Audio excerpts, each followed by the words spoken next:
The new Data Use and Access Act is finally here, and today we will talk you through a short overview of what it means for you and your organization. The Data Use and Access Act will be rolled out in phases. The ICO says that most changes will come into effect within 2 to 6 months of royal assent, so we're looking at late 2025. Some parts might take up to a year, so it's crucial to prepare early, especially for areas like health, AI, and digital identity. If you're not sure how the Act affects you, check official guidance from the ICO or government websites. If you have a data protection officer, they should be reviewing this for you and keeping you updated. If not, or if you want a second opinion, we offer one-off support and ongoing DPO services to help you stay compliant and confident. It's all about getting ahead. Identify where your organization uses or shares personal data, particularly in health, research, marketing, or digital tools. Understand where your legal basis might change, and make sure your government's arrangements are ready for any new standards or duties. At its heart, the Act is about enabling better lawful data sharing, especially where it benefits the public. This includes public services, health, and research. The Act simplifies the legal basis for sharing in some of these contexts, aiming to reduce friction and improve outcomes. The Act encourages the responsible use of data for research, innovation, and AI development. That means clearer permissions for secondary data use, along with safeguards. Organizations involved in research will need to review their protocols and ensure they're aligned with the Act. There's now more clarity around legitimate interests, particularly for things like crime prevention, safeguarding, and democratic engagement. This can help reduce uncertainty when selecting your legal basis, but it doesn't remove the need for proper assessments or documentation. New standards are introduced for digital trust tools, things like electronic signatures, seals, and authentication methods.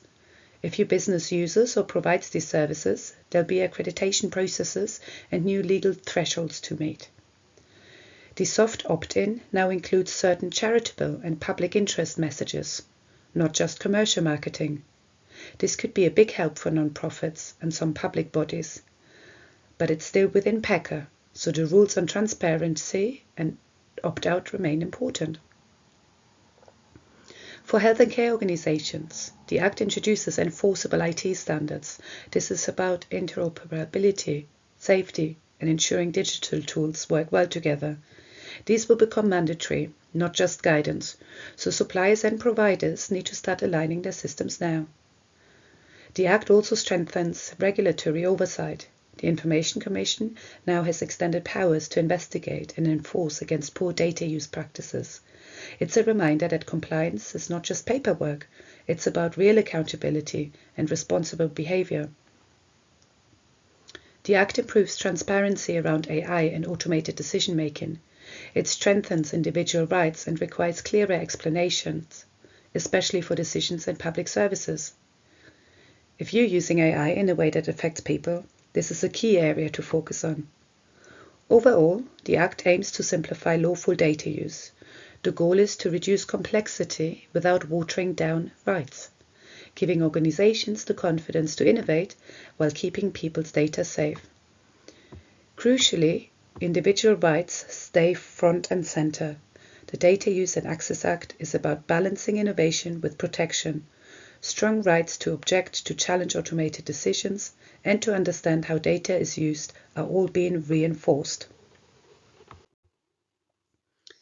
But just to clarify, the UK GDPR remains the foundation, setting out principles and rights. The Data Protection Act still provides the enforcement and exemptions and details specifically around data protection within the UK. PACA governs electronic marketing. The Data Use and Access Act sits on top of these, updating, not replacing, and focusing on responsible data sharing and digital standards. The Act sets out a structural and strategic overhaul of the ICO. Under the new arrangements, the ICO will move from being a corporation sold to becoming a corporate body formerly known as the Information Commission, led by a chair and supported by a non-executive board. Crucially, the Commission will now have a duty to take into account the public interest in encouraging innovation and promoting competitive markets, alongside its existing role of protecting privacy and upholding data protection standards. The aim of this reform is to support more commercially balanced decisions and strengthen the ICO's ability to keep pace with the changing data landscape. So what's next? Expect guidance from the ICO and relevant departments by Q3 2025. Public consultations on enforcement and tax standards will follow in Q4. Full compliance is expected across sectors by 2026. But as always, it's best to get ahead. And it's important to remember that some of these dates may change.